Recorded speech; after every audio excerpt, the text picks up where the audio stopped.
Marilyn Smadja, bonjour, Boker Tov.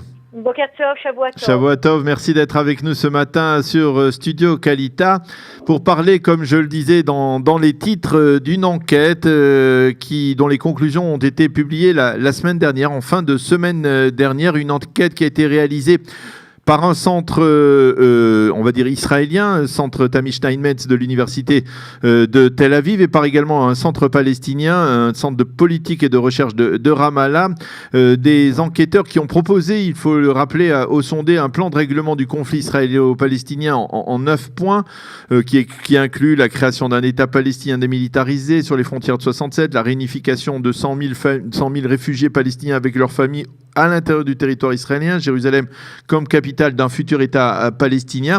Et le moins que l'on puisse dire, c'est que les conclusions de ce sondage ne sont pas particulièrement optimistes, puisque de moins en moins d'Israéliens et de moins en moins de Palestiniens considèrent que, par exemple, la solution à deux États, cette fameuse solution de deux États pour deux peuples, semble être réalisable. Entre autres, il l'affirme, et c'est probablement plus du côté... on ne sait pas exactement, mais du côté palestinien que du côté israélien, à la suite de la déclaration de Donald Trump reconnaissant Jérusalem comme capitale de l'État d'Israël, et bien entendu, et ça c'est une cause qui est récurrente, on peut le dire, à cause de la présence en Judée-Samarie de nombreuses implantations. Alors, la première question que je vous pose à vous en tant que cofondatrice du mouvement Women Wage Peace, qui œuvre pour la paix avec des femmes, on peut le dire, du côté israélien, de l'ensemble de l'échiquier politique israélien. Ce sont des femmes de gauche, de droite, du centre, et également qui œuvrent en faveur d'un dialogue avec des femmes palestiniennes, des femmes arabes. Ça ne vous déçoit pas quelque peu de voir que finalement vos efforts, en tout cas les efforts que vous initiez avec vos amis, ne semblent pas du tout être payants. Au contraire, la politique, la réalité, le fait accompli sur le terrain, semble nettement dominé. Écoutez, d'abord, une des choses très importantes à Women Wage Peace, c'est que notre gouvernement israélien et l'ensemble pratiquement de tous les membres du Parlement israélien nous reconnaissent, c'est que nous avons su en 3 ans et demi que notre mouvement a été créé et aujourd'hui réunit 50 000 femmes qui soutiennent le mouvement, plus évidemment 15 à 20% d'hommes aussi qui soutiennent au sein du mouvement. Ce que nous reconnaissent vraiment tous justement sur l'échiquier politique très variée en Israël, c'est le fait que nous avons su faire 2 choses principales, même 3 je dirais. Une, c'est remettre l'espoir en Israël, donc tout sondage plus pessimiste ou plus difficile ne nous rendront pas ni femmes naïves, nous restons toujours aussi pragmatiques et aussi réalistes, et après j'analyserai avec vous un petit peu justement ces données.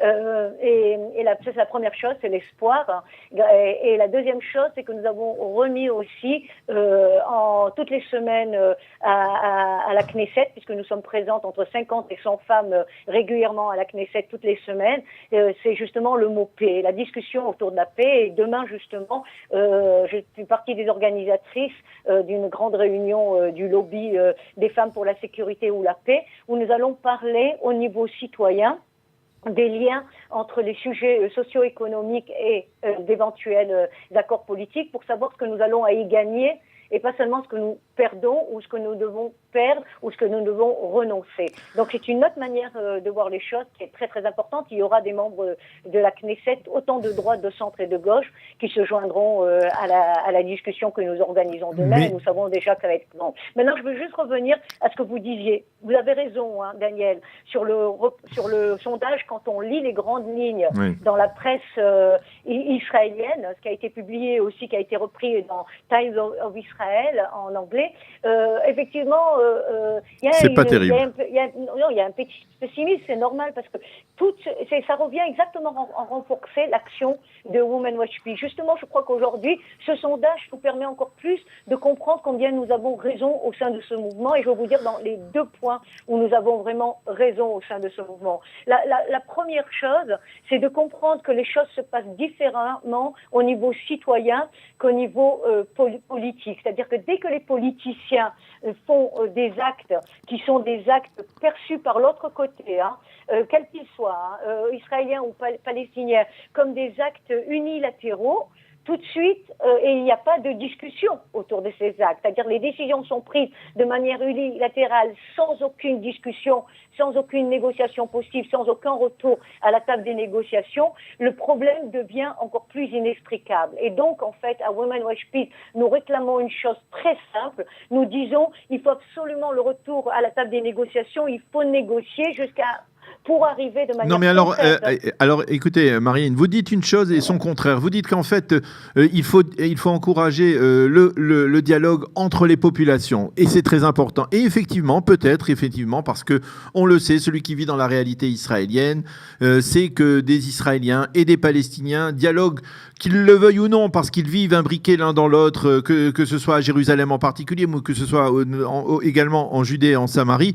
Ils vivent imbriqués l'un dans l'autre, et il y a des dialogues qui sont parfois des dialogues particulièrement impressionnants, émouvants, une sorte de coexistence pacifique. Mais lorsque vous dites, eh bien, il faut revenir à la table des négociations, eh bien, vous dites exactement le contraire de ce que vous voulez prouver par ailleurs. C'est-à-dire que si les politiques sont ceux qui, d'une certaine manière, pourrissent l'atmosphère, eh bien, pourquoi ce sont eux qui vont revenir à la table des négociations? Lorsque l'on entend, par exemple, Mahmoud Abbas déblatérer des mensonges comme il l'a fait dans son discours il y a 15 jours, comment vous voulez que la confiance puisse se créer? Comment vous voulez que Israéliens et Palestiniens puissent revenir à la table des négociations? D'abord, votre question est fondamentale. Elle ne met pas du tout en cause une claque dans ce que nous faisons. Pas du tout. Au contraire, je pense que vous avez analysé les choses parfaitement, justement parce qu'il n'y a pas de confiance, justement c'est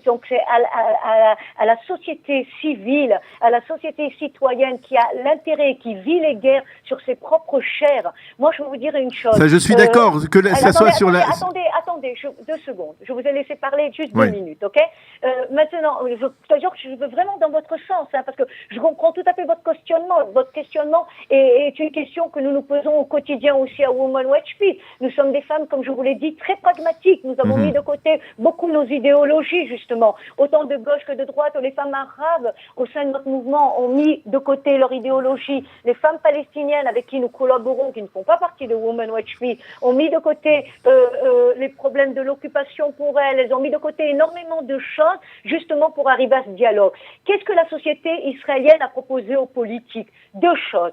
D'abord, l'exemple que c'est possible. Déjà, nous sommes 50 000 femmes aujourd'hui, après seulement 3 ans et demi. Et nous sommes des femmes qui habitons dans les implantations, nous sommes des femmes qui vivons dans la périphérie, à Dimona, à Ofakim, à Sderot. Nous sommes des femmes qui vivons en dessous du niveau de vie. Ça va être le sujet qui va être abordé demain, puisque moi-même, je l'ai vécu sur ma propre vie, dans ma propre vie, en élevant seuls 2 enfants dans une situation économique précaire pendant des guerres et les périodes d'attentats. Croyez-moi, c'était extrêmement difficile à vivre, et pour mes enfants aussi. Donc je sais de quoi je parle. La société israélienne peut être un exemple aux politiciens. Ça, c'est la première chose. La deuxième chose, quel est le rôle de tous les membres du Parlement israélien? Leur rôle est justement de donner la voix, l'implication politique à ce que la société israélienne veut. Or, si la société israélienne devient plus partisane, devient plus, disons, volontaire, plus impliquée dans les problèmes, nous verrons que les politiciens n'auront qu'un choix, c'est de répondre justement à ces attentes. Et c'est pour ça que Women Watch Peace a un rôle fondamental à jouer aujourd'hui sur le plan politique. N'oubliez pas que en 3 ans et demi, c'est devenu quand même le plus grand mouvement de paix, le plus important sur le terrain, et nous sommes sur le terrain partout dans tout Israël, dans 70 pôles israéliens. Ça, c'est la première chose. Maintenant, la deuxième chose par rapport à ce que vous disiez, vous avez aussi raison, vraiment, je vous rejoins, Daniel. Vous parliez de ce qui s'est passé dans le sondage. Il y a eu, je ne sais pas si vous l'avez bien dit, le sondage a proposé une solution en 9 points. Oui. Qu'est-ce que nous disons, Women Watch Peace? Nous disons non. Ce n'est pas possible de proposer une solution à l'avance. Il y a déjà plein de solutions. Il y a la solution des 2 États, il y a la solution régionale, il y a la solution d'une confédération. D'ailleurs, vous voyez que quand il y a marqué dans le sondage, vous l'avez lu, confédération, tout de suite, la motivation remonte. Vous l'avez lu, autant du côté palestinien que du côté israélien. Or, qu'est-ce qui se passe? C'est seulement autour de la table des négociations, quand Israël, le gouvernement israélien, notre Premier ministre, devra assurer avant tout deux choses. Un, la sécurité d'Israël et la paix sur le long terme, que ces choses-là seront discutées. Personne, ni vous ni moi, et je vous le dis, même pas moi, ne savons aujourd'hui quelle est la solution idéale pour des accords politiques. Par contre, nous avons une chose que Menachem Begin dit, et là j'approuve ce grand leader de l'État d'Israël, je l'avais approuvé à l'époque et je l'approuve encore aujourd'hui dans la manière de penser, les guerres sont évitable, la paix est inévitable. Il faut absolument. C'est très bien, c'est un très beau slogan, Marilyn. C'est un très beau slogan. Mais c'est un très beau slogan. D'abord, il est clair que la réalité a beaucoup changé depuis Menachem Begin, mais en dehors de cela, c'est-à-dire, je pourrais vous suivre jusqu'à l'étape où vous dites, eh bien, il faut revenir à la table des négociations, parce que comment négocier avec des gens en qui on ne peut pas avoir confiance, en qui les paroles, les propos, les actes, je parlais de Mahmoud Abbas, mais je parle de la réalité sur le terrain, Marilyn, vous le savez bien. Dans les manuels scolaires palestiniens, on n'apprend pas aux enfants à coexister avec des petits-enfants israéliens, on leur apprend à les haïr, à dire qu'un jour on prendra leur place. Donc, comment vous voulez que du côté, qu'il y ait un possible dialogue, pour dialoguer, pour un temps, comme on dit, pour danser un tango, il faut être deux. Et là, on a le sentiment, même si on peut dire, faire endosser une partie de la responsabilité, comme le font certains à l'État d'Israël, pour avoir construit les implantations. Du côté palestinien, on n'a jamais vu le moindre geste. Et d'ailleurs, je dirais qu'aujourd'hui, avec l'arrivée de Donald Trump, si vous me permettez, on a le sentiment que quelque part, les Palestiniens sont surpris de voir que finalement, on n'accède plus automatiquement à leurs revendications, que finalement, eh bien, il faudrait remettre les pendules à l'heure, et là ils sont bien embêtés et ils cassent la baraque. Donc comment vous voulez qu'on puisse, au niveau des hommes politiques, dialoguer, qu'on continue le dialogue pour l'instant, comme vous le faites avec votre association, au niveau de la société civile, entre les Israéliens et les Palestiniens, entre les Juifs et les Arabes, mais le dialogue au niveau politique, il faut peut-être, c'est d'ailleurs ce que dit aussi concrètement le sondage, pas la moindre chance de paix dans les 5 prochaines années, et certains diront même dans les 20 prochaines années. Donc voilà. Écoutez, d'abord, encore une fois, je vous rejoins dans beaucoup de choses dans votre analyse. Mais je pense je vous rejoins jusqu'à un certain niveau, moi aussi. Je vais vous dire lequel. D'abord, imaginez que que Dieu préserve, à divorcer de votre femme. Vous avez des enfants. Et vous avez la responsabilité de ces enfants. La confiance a été cassée. La confiance n'existe plus. Or, vous savez que comme vous avez la responsabilité de milliers et de millions d'enfants sous votre charge à vous et la charge de votre femme, la séparation est une séparation nécessaire. La séparation doit se faire pour le bien des enfants et seulement pour le bien des enfants et pas pour le bien des parents. C'est aussi une contradiction, Marilyn. Attendez. La séparation doit se faire déjà en période où il n'y a plus de confiance. Maintenant, vous avez touché un problème qui est fondamental. C'est le problème de la confiance. Plus que le problème des frontières. La confiance et l'éducation à la paix, parce que... Oui. Mais attendez, je vais vous dire une chose par rapport à l'éducation à la paix, et je vais vous dire d'abord quelque chose par rapport à la confiance, et après, en tant qu'éducatrice et chercheuse et femme de terrain depuis plus de 30 ans sur le domaine de l'éducation, y compris mes recherches qui sont sur la compréhension de l'autre, le développement cognitif social de l'enfant, je crois que j'ai quelque chose aussi à dire par rapport justement à ces sujets-là. Alors d'abord, le problème de confiance. La confiance, quand on va à la table des négociations, non seulement elle n'existe pas, elle n'existera pas, mais je peux vous dire mieux que ça. Quand on va à la table des négociations, les positions généralement se durcissent.